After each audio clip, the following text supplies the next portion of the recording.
I'm going to ask that everyone please mute your screens. I don't know if WRPS is able to help with that. Okay, so we'll get started. This public forum is, again, my name is Alan Cron. I'm the superintendent of schools in Rockland, and this public forum is meant to provide an opportunity for families to ask questions about the reopening plan. So this meeting is primarily targeted at their questions about the reopening plan. And again, I would ask that everyone please mute your computer. All right, have a fun meeting. Yeah, thanks, bye. If you haven't muted, please mute. Okay, so the agenda, I'm going to very quickly ask that everyone, if you have Justin, FaceTime video. that you email your question What? to You have to mute yourself. I can what? schools.org. Yourself. Yeah, how do I do that? Hit the space bar California Center facing a big test tonight. Where? on your keyboard. Space bar On my phone? on your keyboard. Oh, on the keyboard. All right, yep. Moderate wings of the party. And last Okay. night, So if you have a question, please email it to c4lizzie@rocklandschools.org. Email your name and your school with your question. Your name and your school, please, will be read at the time of your question. I want to remind everyone of our website and the importance of the website and having this bookmarked. It's rocklandschools.org. And I'm just going to walk us. I need to up the volume here. And again, I'd ask that everyone please mute their computers. When you go to rocklandschools.org, you will land on this page, Corona Updates and Resources. The reopening plan in its entirety is listed here. It's also Can translated. I move this to a different? Updates will be listed here. When you click on this reopening plan, it opens up in a PDF format, which should be readable by everyone's I computer. can't move this. Very simple format. And you're able to walk through this document. Okay, back to the forum. I'm going to go I through can't hear a the thing. timeline for the reopening of schools and then take questions. Probably not, but I can't get.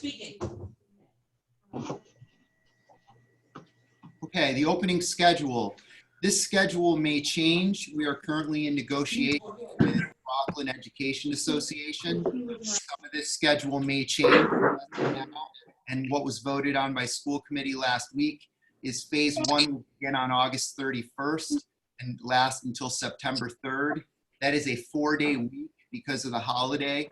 We will have professional development, faculty and staff. We will be covering all of our rules, COVID-related rules, how to wear a mask, how to get off the bus, how to use the restroom, how to walk down the hallway, how we're going to eat, everything will be covered in this 4-day period. In addition, the teachers need substantial time to work with one another to adapt curriculum for a remote/hybrid model. So a lot of work will be taking place during this period. Phase 2 will be September 8th through 11th. This is another 4-day week because of the holiday. Students and families will be welcomed in small groups to go through all of our new procedures and policies related to COVID and PPE requirements. And we will be distributing Chromebooks to all students pre-K to 12 during that week. Phase 3, currently established as a full hybrid, 2 weeks of full remote hybrid work where students will be learning from home and teachers will be teaching from their classrooms. And we currently have this slated as a 10-day period or a 2-week period.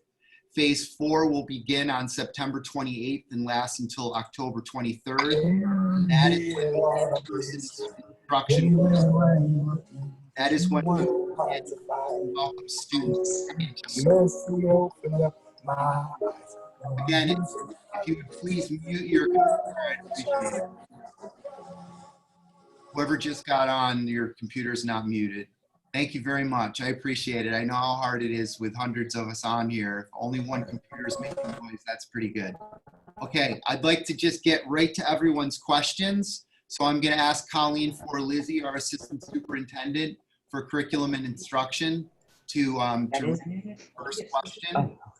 Sure. I have one question from Jen Fairclough. I apologize if I pronounce her names incorrectly. And first of all, thank you for joining us. I think there's still one unmuted. All right. Okay, the first question is, my question is, what kind of masks are going to be allowed? I feel the neck gaiters are not effective as they are very thin and have to weigh and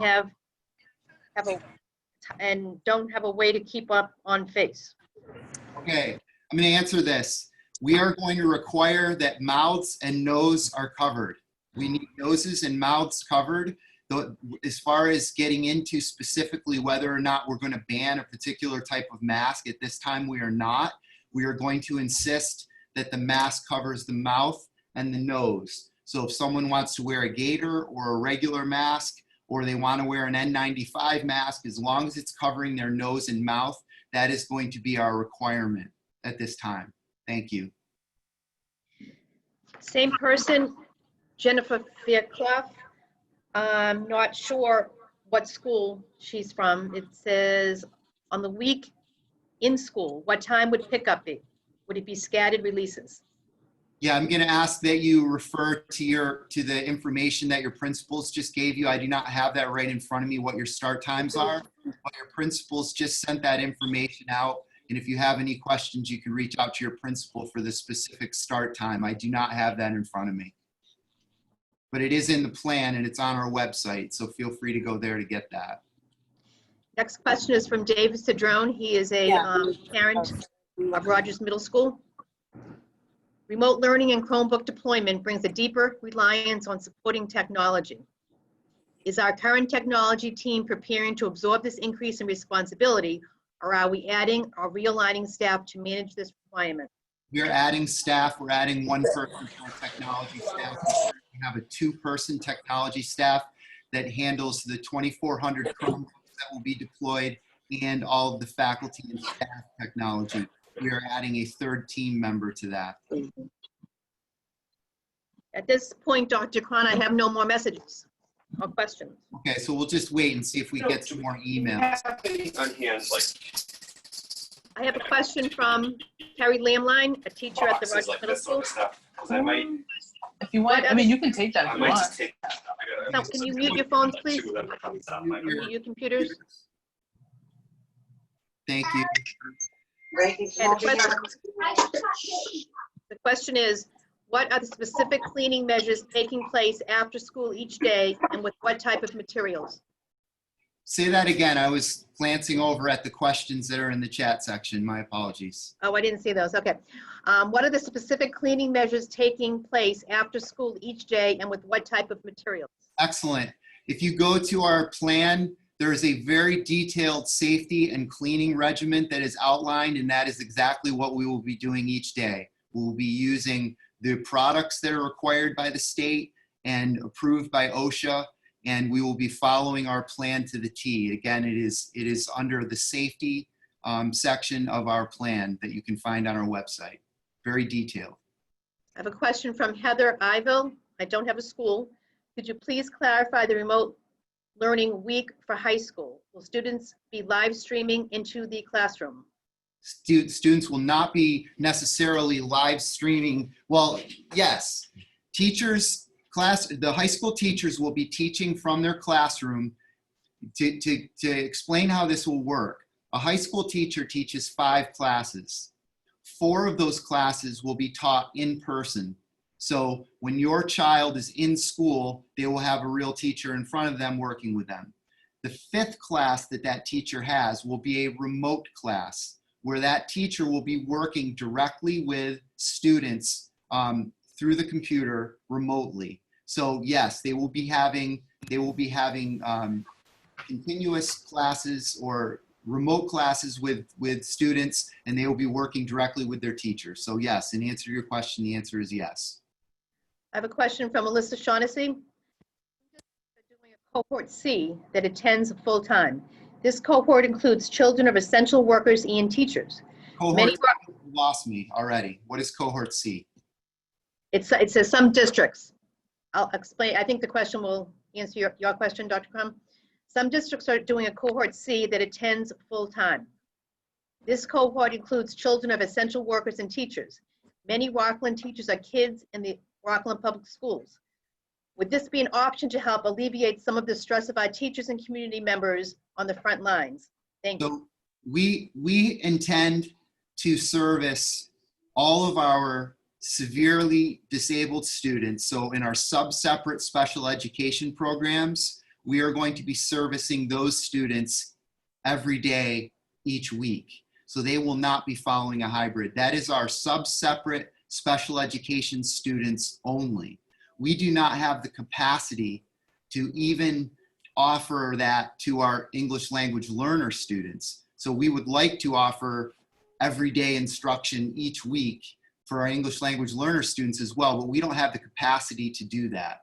What you're asking is, do we have the capacity to offer to first responders their child has somewhere to be in school every week? And what we are working on right now is working with our daycare program to expand that. We can offer daycare to students through grade 6 for their off hybrid weeks. But in answer to your question directly, no, we do not have the capacity to offer every week instruction for first responder families. We do not have the capacity to do that. Question from Carrie Lamline, teacher at the middle school. Will school choice from high-risk towns be suspended during this year with pandemic still in place? No.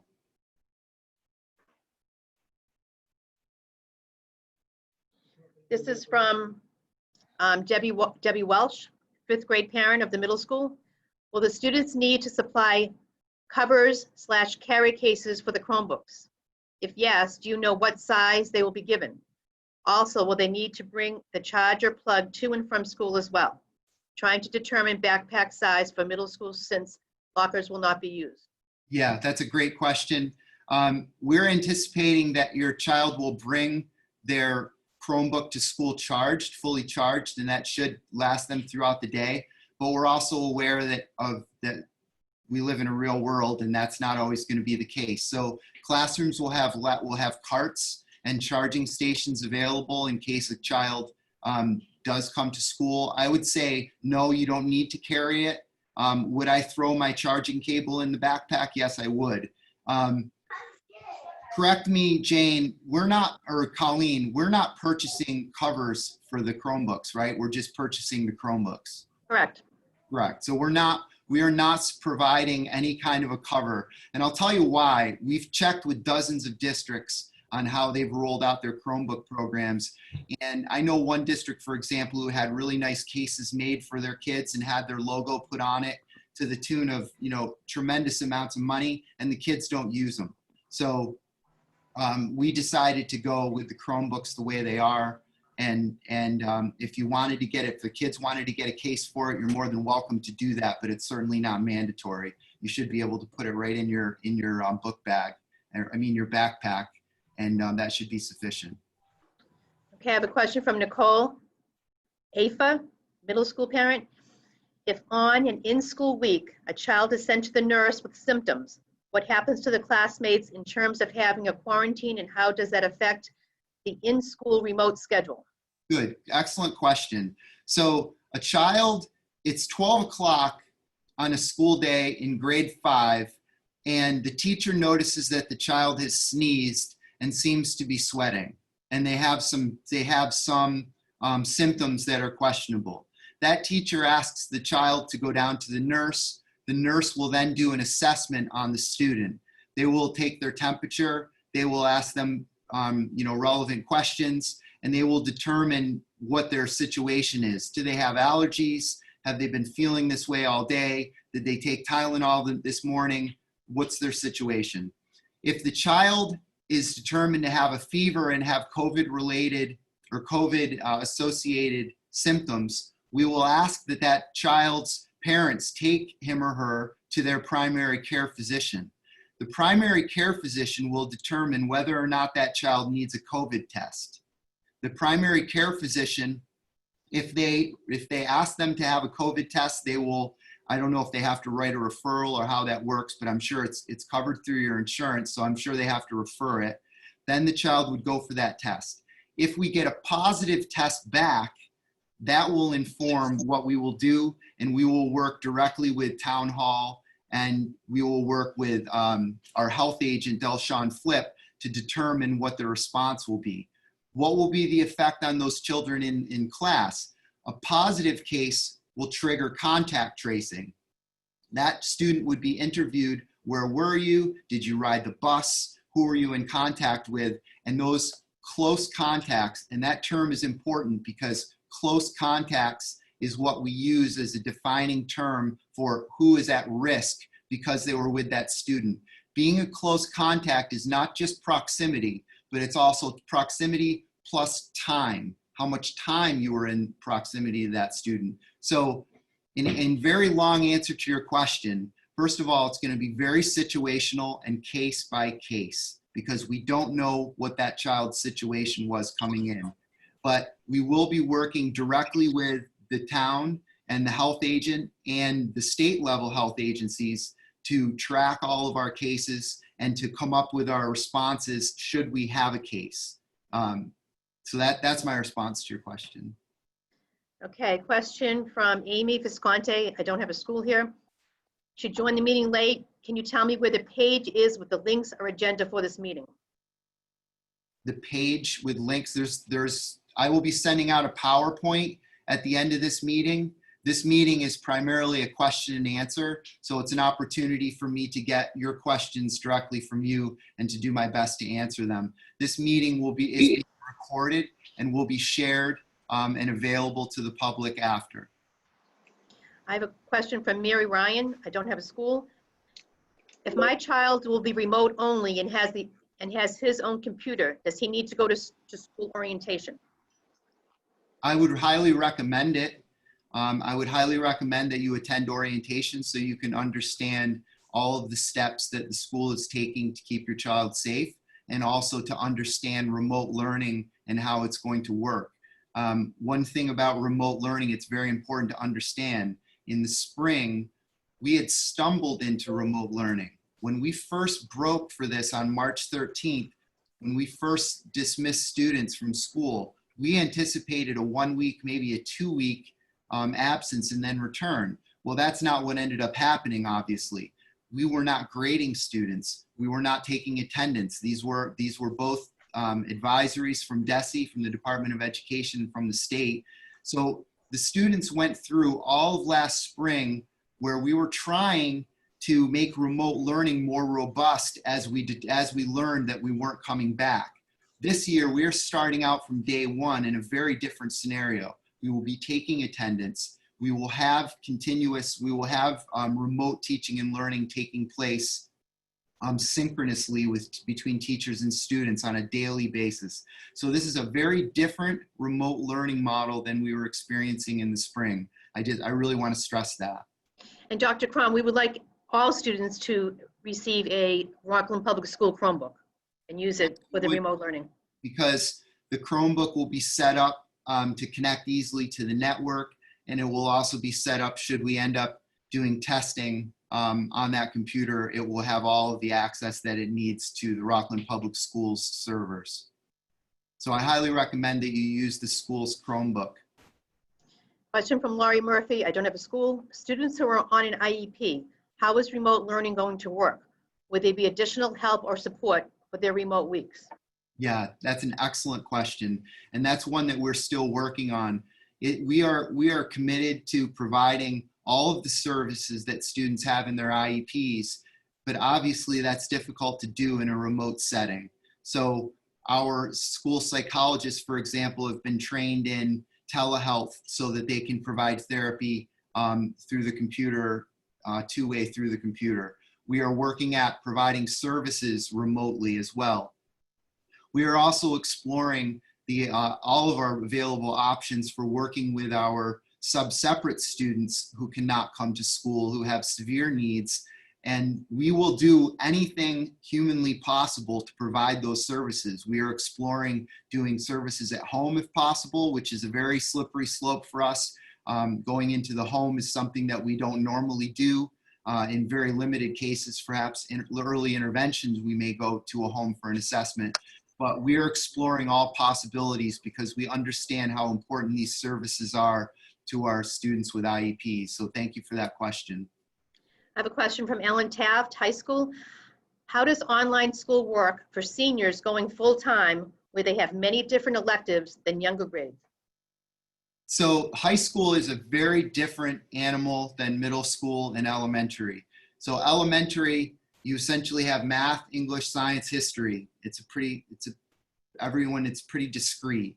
You get to middle school, you begin to split and have more classes, including world language, and it gets a little bigger. When you get to high school, you have not only 9th, 10th, 11th, and 12th grade math, but you also have 11th graders taking algebra. So you may have a class with varying class levels in the same class, varying grade levels.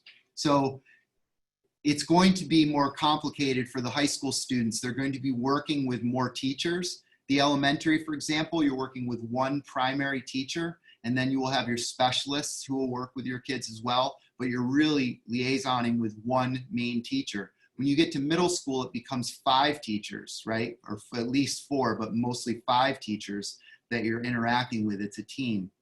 Then you get to 8th grade and high school, and it becomes more like 6 or 7 teachers. So the high school schedule, yes, you will be interacting with more teachers than you would at the elementary.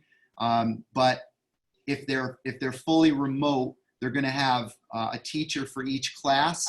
Plus, you're going to have your guidance counselor. Plus, you're going to have a liaison who's looking into making sure that you're on track with your remote. So if we have a student, for example, who's not signing in at all, we're going to be calling home to find out why that is and trying to figure out whatever we need to do to get that student to engage.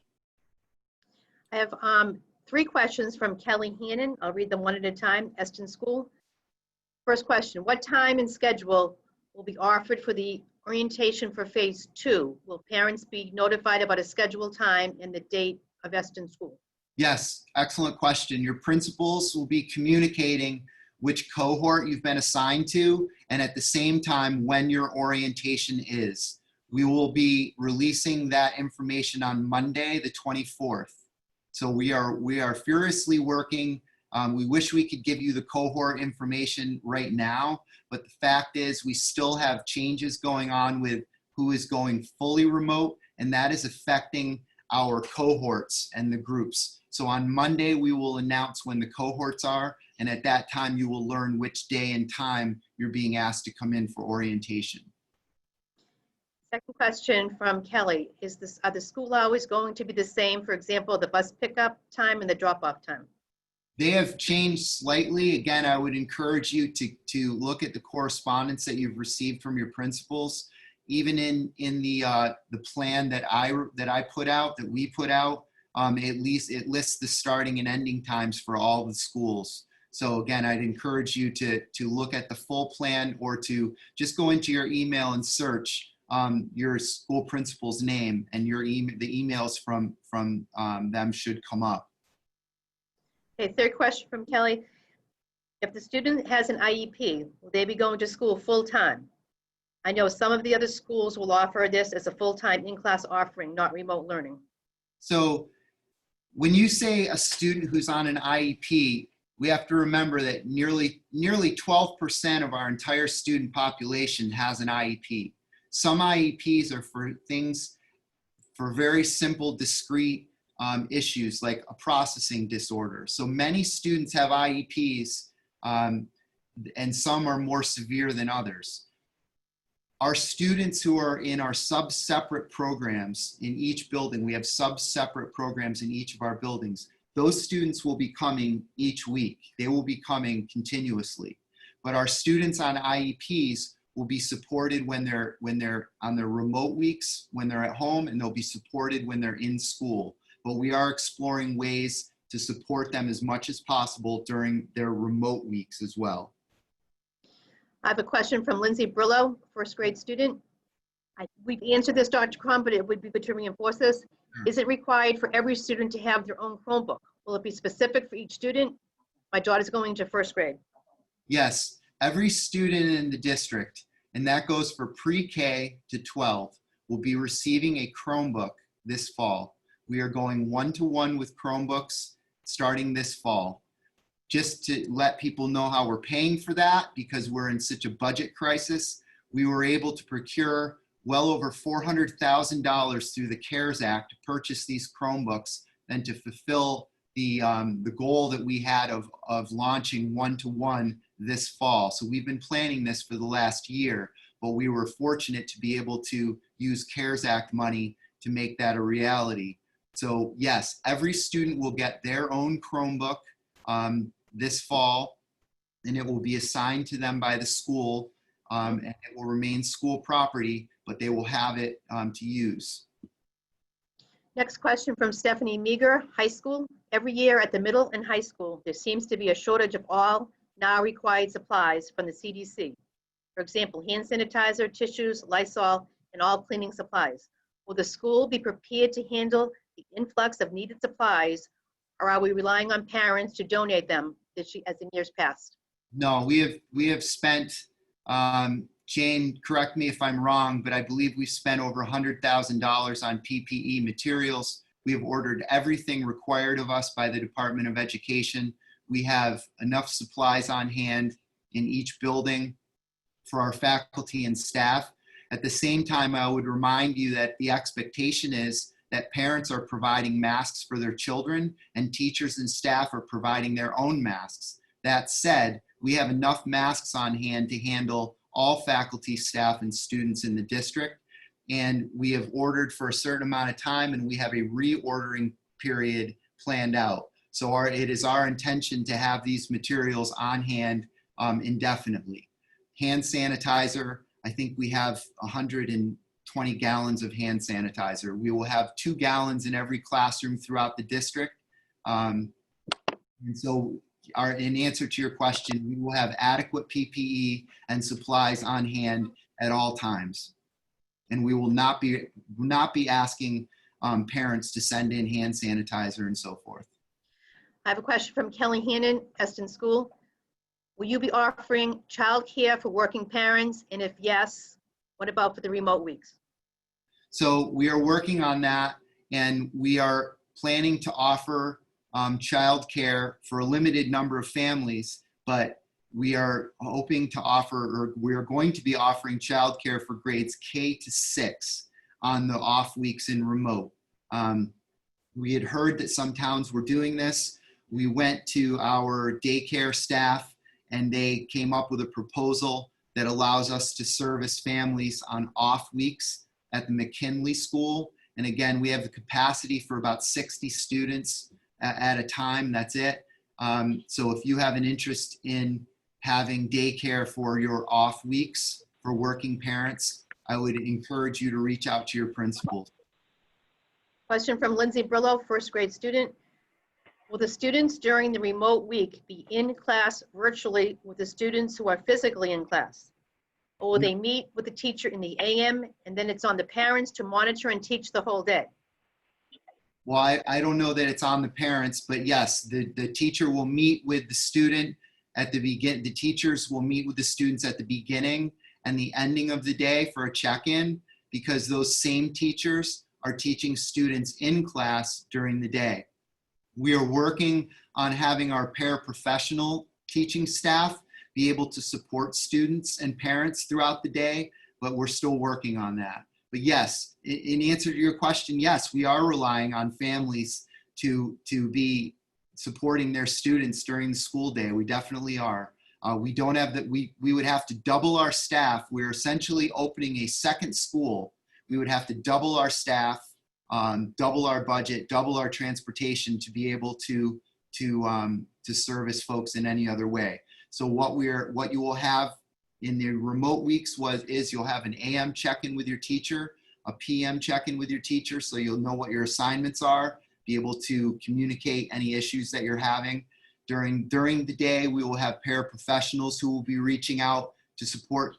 We will also have a helpline for families so that if you're having a technical difficulty, you're having problems with your computer, problems logging in, we want you to have someone to reach out to as well. So we plan to provide that service in addition to the other services. Question from Heather Iville, High School. Is the schedule in the plan a sample? If yes, if no, my child is a senior and did not select a history and world language class. Would he be required to take these remote learning classes? Kind of a confusing question. It sounds like you really need to speak with your guidance counselor or with Dr. Harrison. It sounds like you have a question about specifically what courses your child is taking. Your child should be taking a history class, an English class, a math class, a science class, world language, and an elective. So I would encourage you to reach out to your guidance counselor just to find out specifically what's going on with that schedule. Question from Samantha Cobbett, middle school. My daughter is in the middle school. Why is the middle school getting out at 1:40? And how are you going to make up that lost time? They're getting out at 1:40 because we have a teaching staff that is going to be teaching remotely. They're going to be teaching kids who are at home and teaching kids who are in school. In order to make that work, they need to finish working with the in-school kids at 1:40 so that they can teach a remote class at the end of the day. So again, it's a capacity situation. I ask you to understand the schools were designed for kids to come to us, for our classrooms to be set up to house 20 to 25 to even 30 students at a time. We are now in a situation where we can have no more than 12, 13 kids in a classroom with one teacher. The fundamental facts do not add up. So yes, your son or daughter will be released at 1:40 because we need that teacher to be able to teach a remote class at the end of the day. Question from Rachel Salaka, EL teacher. Are ELs and special students being put in cohorts by their language levels abilities rather than by last name? They're being put in their grouping by last name, and we are trying to even out the cohorts so that they are as evenly distributed as possible. I would encourage you, Rachel, to reach out to Linda and have a conversation with her about how those cohorts are being assigned. Your input would be welcomed. Question from Debbie Watch. I don't have a school, or Debbie Welsh, I should say, Debbie Welsh. During remote weeks classes, are students required to have video on? Yes. I had a conversation with my daughter who goes to another school. She's going to be a junior. And she said that in her school, none of the kids turn on their videos. Well, I think that's a waste. The video should be on. I understand that it can be stressful and anxiety producing for some students. I apologize for that. At the same time, the face-to-face interaction is important. The teacher can read signs to tell whether a student is getting something or not getting something. We need those visual cues. Turning off the video means that you're closing down an entire sense that the teacher and the student can use to communicate. So yes, I would ask that all videos, that the video remains on. Now, if you have a particular situation, please reach out to your principal and discuss. If your child has an incredible anxiety disorder and it's just too much for them to have their screen on, let's talk about it. If you're not comfortable with having the screen on in your home, maybe we can help you find a better place to set up, for your child as far as learning, where they can learn where you're comfortable. So I understand there might be issues that you're dealing with at home in trying to set your child up for remote learning, and that may be challenging. I appreciate that. But yes, I would ask that the video cameras remain on. I think it's important for teaching and learning. Question from Nicole Aifa, middle school. What type of training are the teachers being given in terms of remote video teaching? So currently teachers are undergoing some work with Google Classroom and associated software. As I pointed out at the beginning of this, we're dedicating the first week of school to professional development for faculty and staff. During that time, they will be writing their lesson plans for the first 2 weeks of school so that they have their lessons prepared and planned. and really to give them a chance to think through what they're going to be doing for those first few weeks, and to give principals a chance to work with them in the development of those plans. So we do plan to support teachers fully in their professional development needs. But I will be very blunt. Our teachers went to school, received and earned their bachelor's degrees and master's degrees in order to teach in a certain setting. We are now asking them to do their job in a completely different way. So there is going to be a learning curve there. There is going to be challenges. There's challenges to learning and challenges to teaching. So I would ask that people are as patient as they can be and understand that teachers are learning and adapting their skills because of this situation, and that they're doing their very best. Question from Laura Faherty, Jefferson School and Middle School. One of the questions was answered regarding before and after school daycare. Next question, when will families be notified about bus schedules and availability for those who would like to pay to ride? So yeah, I think those applications have gone out and we're collecting that information. I know on Monday we're going to announce the cohorts, and I'm not sure if we're quite ready to announce the bus lists at that time. Jane, anything on bus lists? Do we know when that's going to be released? A target Monday, it may be the end of next week. Okay, we'll get those out to you as soon as possible. I understand the busing is very important to families. Thank you for that question. Another question from Laura.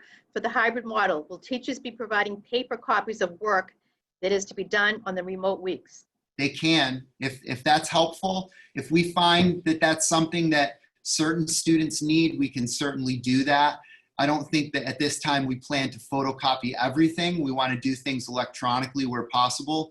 But if your child is not learning well, by just doing things on the computer and they need a hard copy, absolutely, we will prepare that for you so that you have hard copies of materials at home.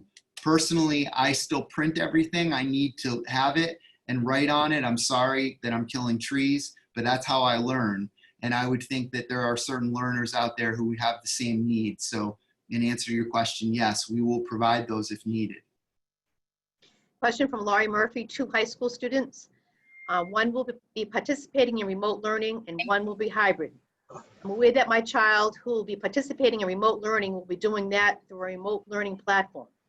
Can you please describe how this platform of learning will work for the hybrid model?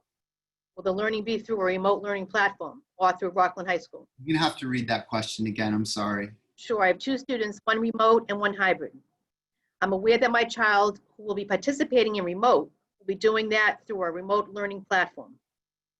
Could you please describe how the remote learning will look for the hybrid model? Will the learning be through a remote learning platform or through Rockland High School? Yeah, I would encourage you first to read the materials that we've put out, because we pretty clearly describe what those hybrid models look like for each grade level. I'm not even sure, what grade level are we talking about, Colleen? High school. High school.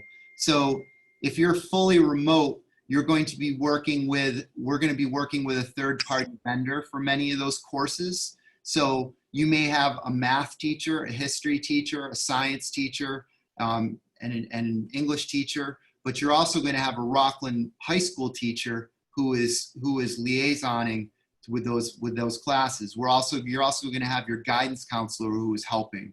Are they both, Colleen? Are they both of this person's children in high school?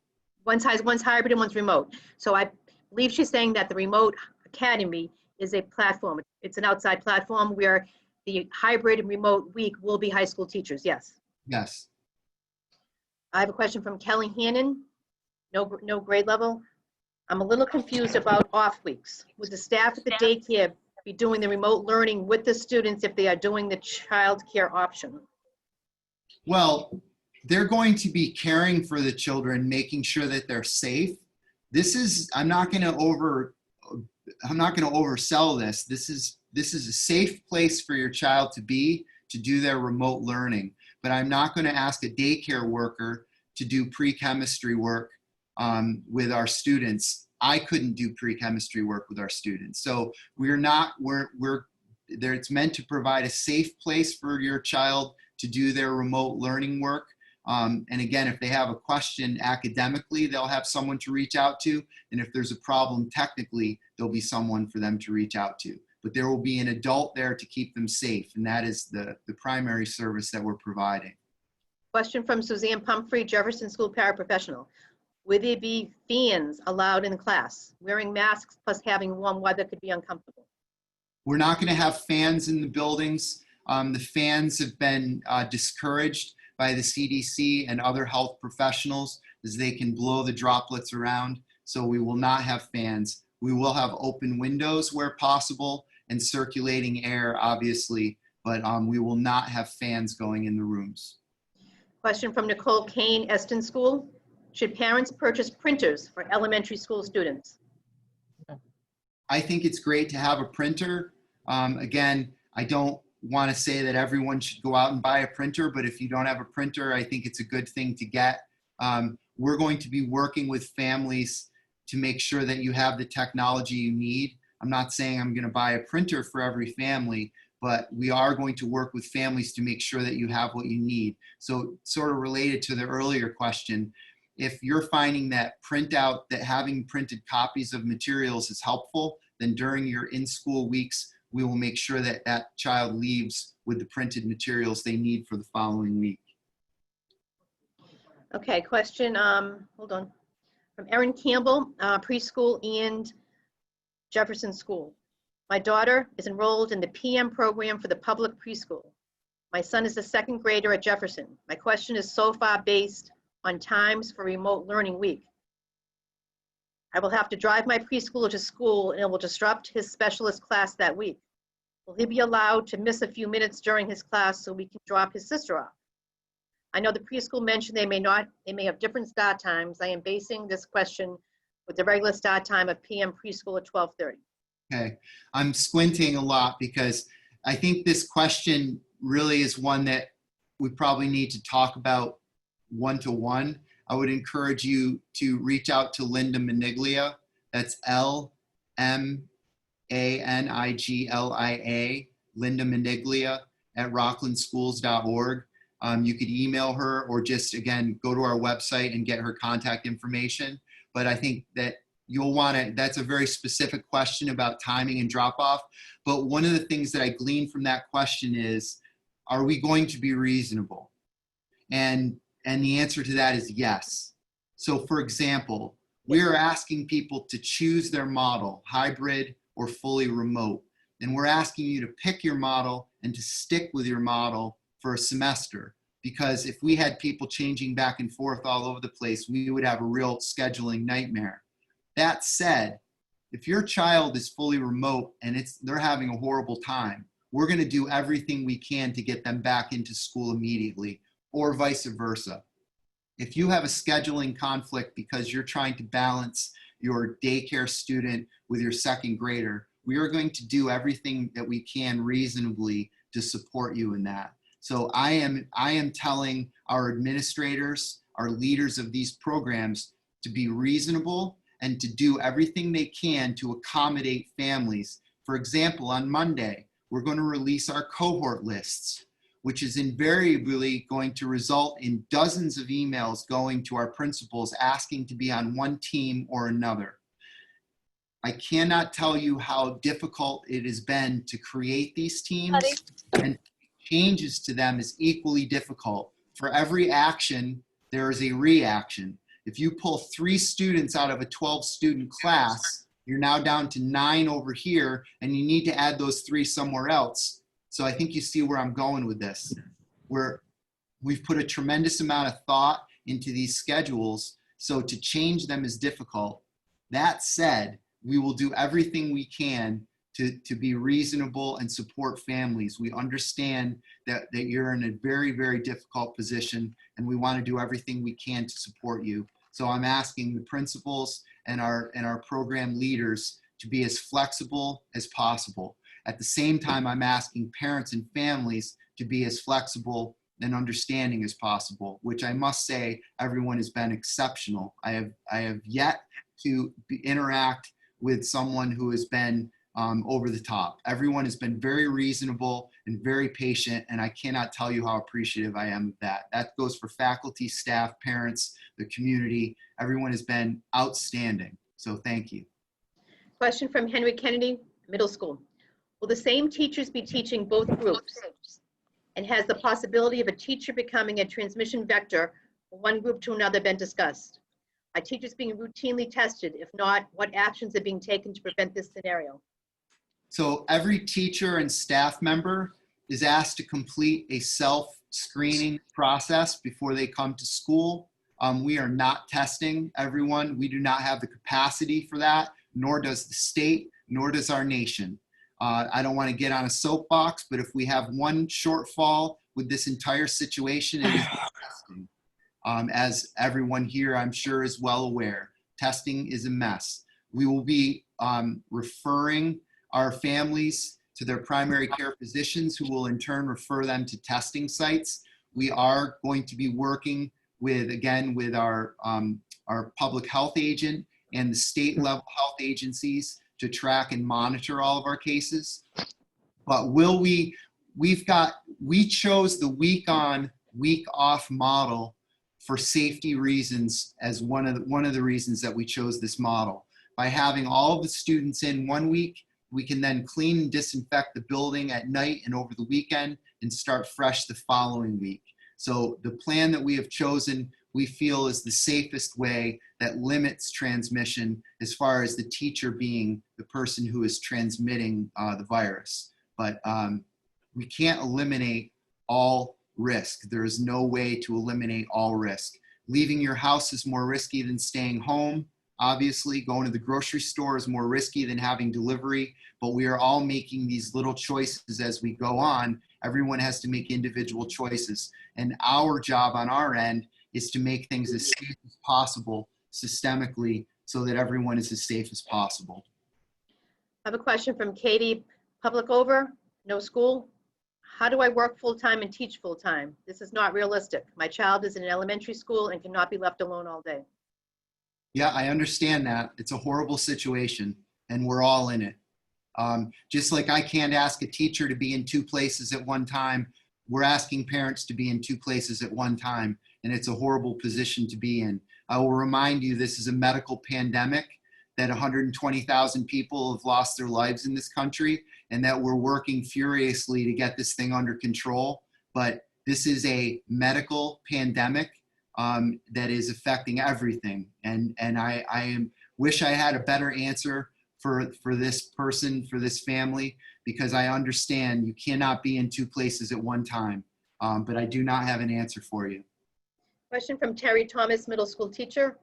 Will the parent orientation be limited to 2 parents per child?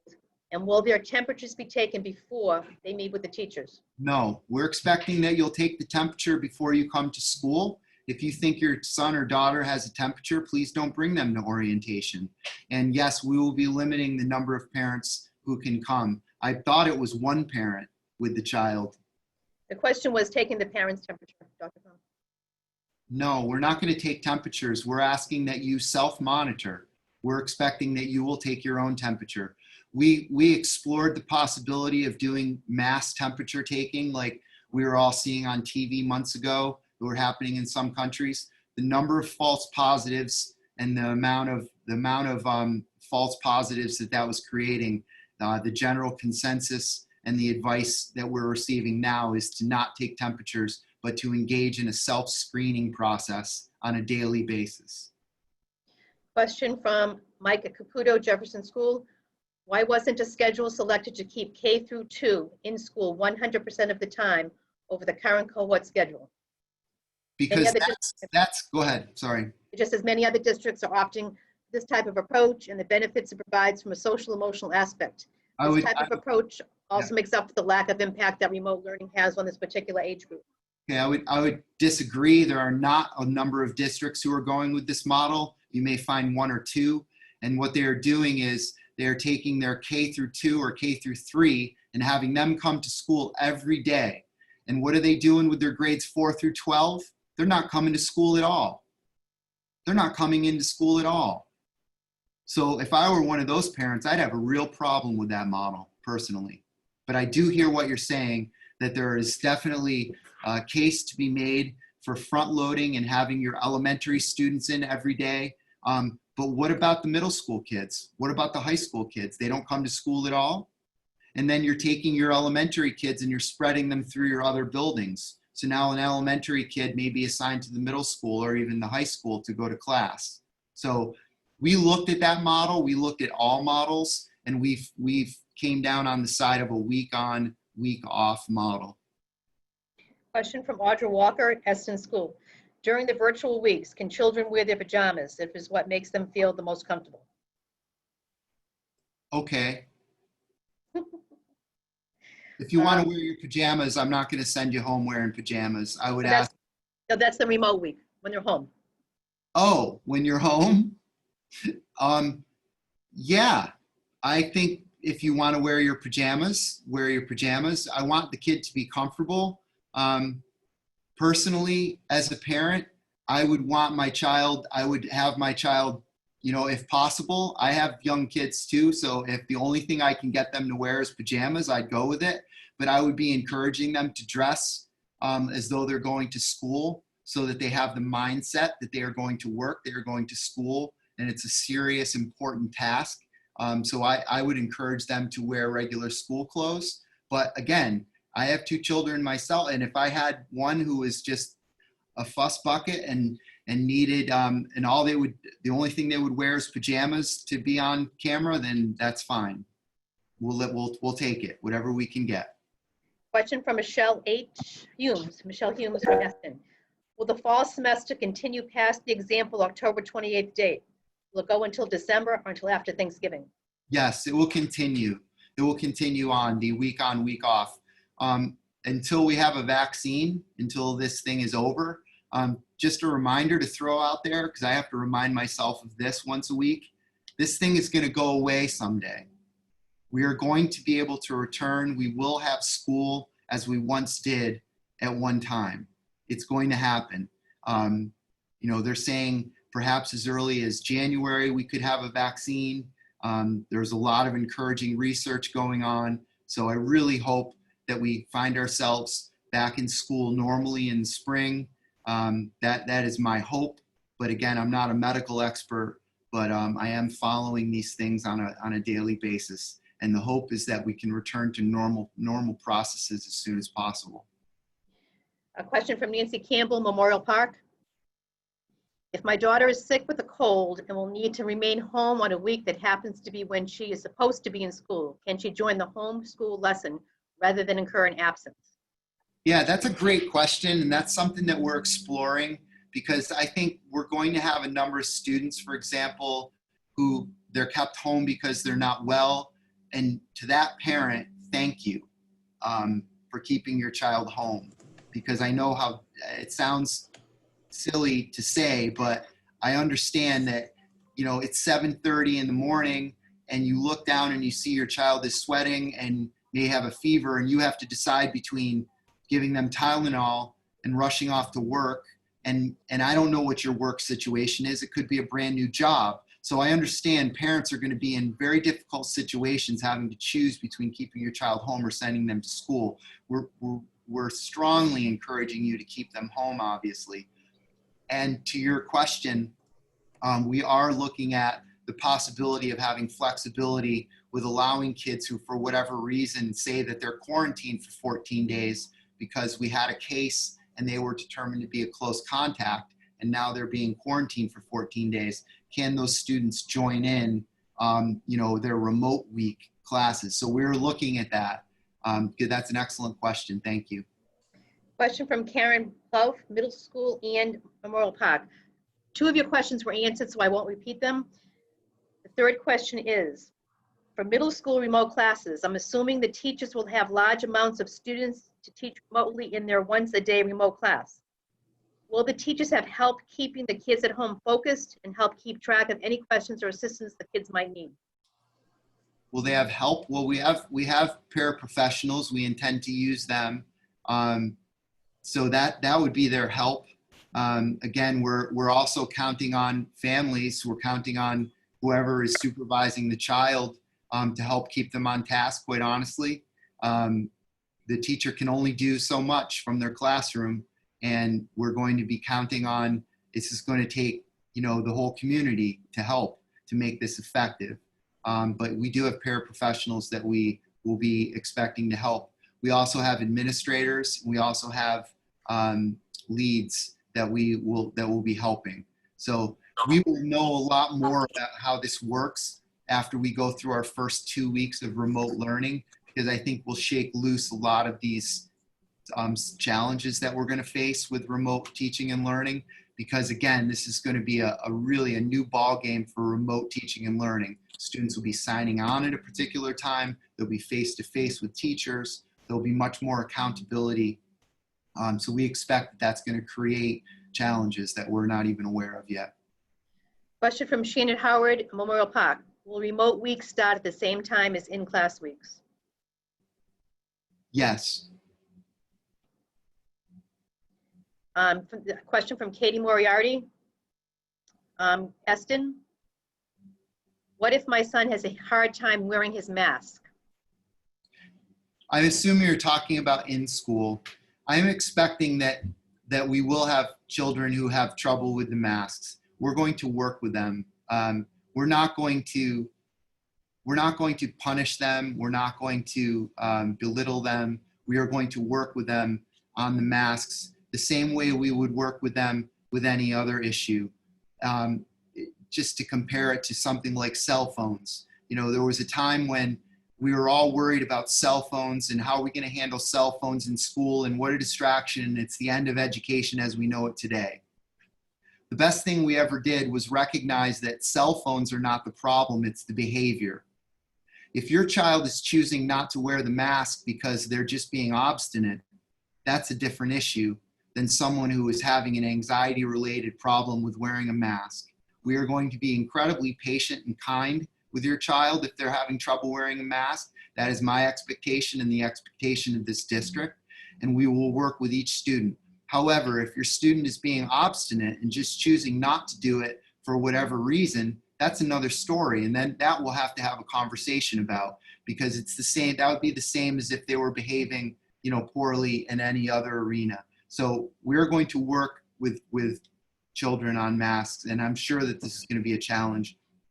I have to say on a daily basis to adults that I work with, please lift up your mask and cover your nose. I mean, what an embarrassing thing it is. I feel horrible saying that to them, but at the same time, it's the position that we're in, and we all need to keep one another safe. So I'm willing to go out on that limb and say to my colleague or my friend, please lift up your mask. We're going to be very kind and patient with the children when it comes to this, but not if they're just being obstinate. We need to have rules, and we need to follow them. Thank you. A question from Diana Pumphrey. I don't have a school. You did mention the flexibility with times and classes and teachers. Her question is, do the kids on hybrid week need to be logged on at a certain time? I will be taking my kids to work with me, and with travel, there might be a time that they are not logged in. Yeah, we're going to expect that people log in at a certain time. But again, not to open up an entire kettle of fish and say people can do whatever they want. But if your particular situation is that you're bringing your child to work with you and your child is going to log on 15 minutes late every day, well, if that's the best we can do, that's the best we can do. And we're going to live with that. I'm not going to report you to the Department of Child Services if your child is 15 minutes late to school every day. We're going to work with you because we understand what a challenge this is and how difficult this is. Question from Debbie Orth, middle school teacher. If we are having concerns about educating the kids from Rockland, why are we having students from outside towns coming in? What if their towns are at a higher risk than ours? Will they be assessed each morning? Thank you, Debbie. When we accept a student as a school choice student, we had 66 of them last year. They are our students. They are Rockland students. They become Rockland students, and they remain Rockland students till the end of their career in Rockland. They are just as much Rockland students as any other Rockland student. We take their money just like we take everyone else's money, and they will receive the same education as every other student. When the district decides that it no longer wants to accept students from outside and no longer wants to participate in school choice, then we will make that decision on the district level and we will no longer take them. But we are not going to pick and choose who we take according to their threat level. We are going to ask that every student self-screen before they come to school, and that parents are responsible and help us with that. So we are not going to pick and choose. We took the students as Rockland students and they will remain Rockland students until we change our school choice policy. Question from Adrian Mooney, no school. Has there been changes in the ear exchange system extra roof hoods? HVAC results, question mark. Should there be a rise in COVID-19 within the schools? How soon is this communicated to parents? Yeah, so excellent question. We've just had all of our HVAC systems evaluated and we are waiting for the report. That report will be shared with the union. It will be published to the public so that everyone can see.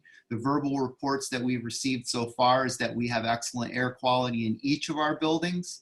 But again, when we get those reports back, we will share them with the public, share them with anyone who wants to see them. We had an independent company come in and assess our HVAC systems in all of our buildings, and we had the town youth center also evaluated because we have daycare and preschool or daycare students there. So we do plan to continue to monitor this. We keep up with our filters so that our HVAC system is operating efficiently. We have regular filter changes throughout the district. It's part of the work that our maintenance department does. Our HVAC system is in excellent shape thanks to Mark Shum and his team. Question from Laura Faherty, Jefferson. She needs a clarification on daycare. In terms of Rockland daycare, I know they're saying that up to 60 kids can go to McKinley on the remote weeks. My question is specific to the in-school before and after school programs for when kids are in their person weeks. Is there a timeline for that? Is there a timeline for Before and after school daycare. Say again? Before, The before and after school program, Alan. What about it? At this time, we are not anticipating running the before and after school program for the first few months of school. Right, we're not anticipating running those programs at this time, just for capacity's sake and also for safety's sake. You'd be bringing a whole lot of kids together in a somewhat uncontrollable situation. So at this time, we're holding off on that. this is a question from, I don't have a name here. If my daughter is sick with a cold and will need to remain home, and that happens on a week that she is supposed to be in school, can she join the homeschool lesson after rather than be absent? You answered that question, Dr. Cron, already. Yeah, we're working on that. That's an excellent question. I think we in a perfect world, we would have the flexibility to just flip a kid into the other section. But remember, the beauty of this is the student is going to be working with the same teacher. So there is continuity in that way regardless. But we would like to be able to have that flexibility. Should a student, say, be quarantined for 14 days, we would like the flexibility to be able to flip them into the other cohort. But I can't guarantee that at this time, because we're still working on the cohorts and what that would mean. Question from Patricia Hayes, middle school. Will students remain in the same classroom all day with teachers changing rooms, or will students move through the hallways? Again, this is in our plan at the middle school. Students will be moving within their own section, so they will not stay in the same classroom. They will be moving. Their release times will be staggered, so there will be a limited number of students moving from room to room at a time, but they will be changing rooms.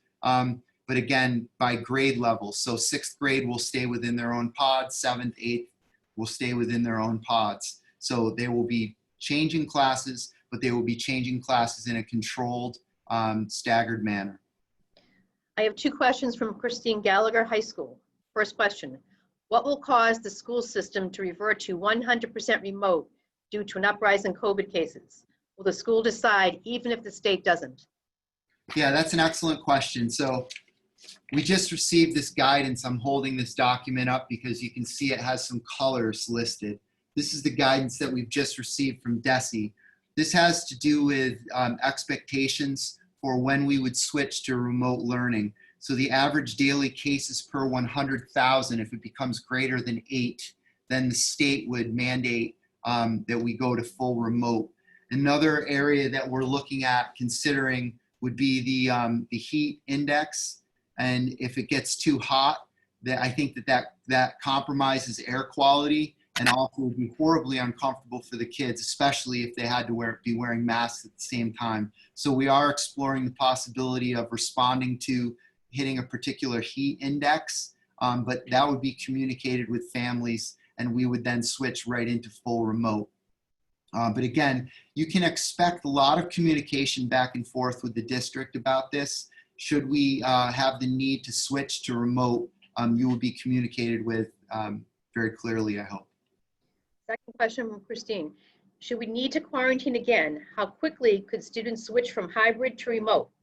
Would students be expected to engage in the remote learning system, or would they continue on as they had been during the at-home portion of the hybrid scenario?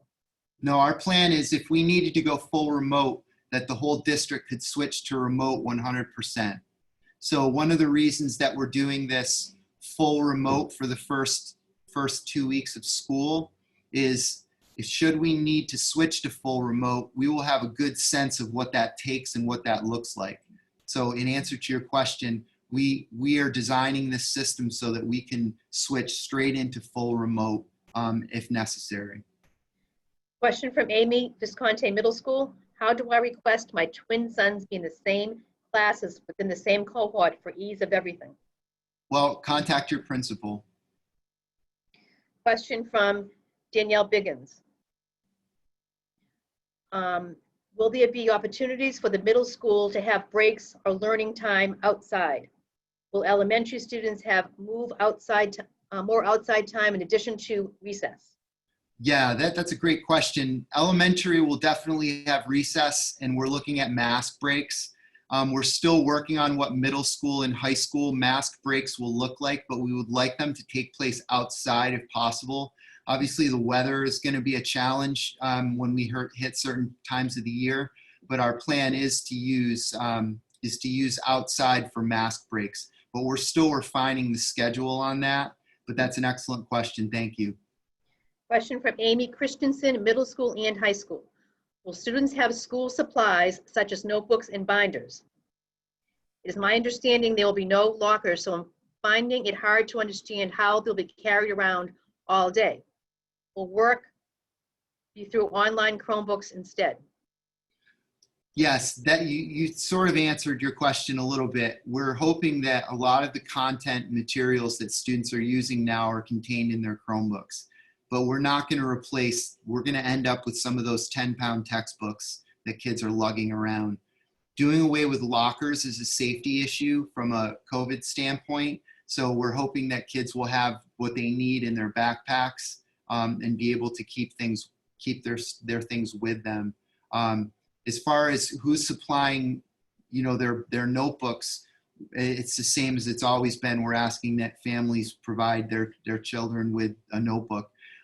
We will have material lists, school supply lists coming out shortly. They should be similar to what they've been in the past, but obviously somewhat different, to include things like masks and other things associated with COVID. Question from Samantha Cobbett, Jefferson Paraprofessional. How will OT-PT grouping be done or happen? Do you have enough PPE for related service to change after every cohort or group? Okay, yes, we do. As far as PPEs go, we've purchased enough PPEs for all staff, for our specialty interventionists. And how will it be grouped? We're still working on some of those groupings, but I would encourage you to reach out to your principal to ask that question. It's important that you have that conversation with your principal right away, just so that you understand. And as an employee of the district, then you could be someone who's explaining this to other people. So please reach out to your principal. Question from Kelly Hannon, Eston School. Are the first graders required to wear a face mask? Yes. Everyone pre-K to 12 is being required to wear a face mask. Dr. Cron, other than the questions that are in the chat, I have no more emails. Okay. I'm looking down through I think these were all asked. Orientation be available via Zoom? That's a great question. Thank you for asking it, because we should try to make it available for Zoom. Trying to think. We have one of the best models around. Oh, someone actually said thank you. That was very kind. What would have to happen? So I think that the majority of these questions have been asked and answered, but I'm sure that some of my answers fall very, very much short. But thank you for the questions, because you can help us expand our answers, our frequently asked questions. We are still working on the answers to some of these questions, but your input is very, very important. I encourage you to reach out to your principals with specific questions. If you happen to know that you have particular circumstances that you'd want to talk about with your principals, please reach out to them. I'd ask too, anyone who just be kind to your principals. They're under a tremendous amount of pressure right now, and they're working very, very hard on your behalf. But a lot of the work that is taking place now, between now and the opening of school, is falling on the plate of your principals. So when you call them, I ask you to be kind and understanding to this fact. They would certainly appreciate that. And please reach out to them. Dr. Cron, I just want to say that I didn't read them, but most of the questions, I just have a few more coming in here. Most of the questions ended their question with a thank you for all the work that you and the staff are doing. Oh, thank you. That's very kind. We're all in this. We're all working at it. No question is a bad question. So please don't hesitate to shoot off an email to me, to Colleen, to your principal, or pick up the phone. We will do our best to answer it. And if we can't answer your question, then that will give us a question to have to find the answer to. So we know that there are going to be questions that we can't answer at this time. We know that things are changing on a daily basis. So we really appreciate your flexibility. Thank you for tuning into this meeting. And again, please keep your questions coming. If you think of something after this meeting, feel free to send off an email to me. I'm at acron@rocklandschools.org. So for all of us, it's really first letter of the first name and last name at rocklandschools.org. Okay, thank you very much for attending. And I'm going to sign off at this time. Okay, thank you. Thank you, everyone. Have a great day.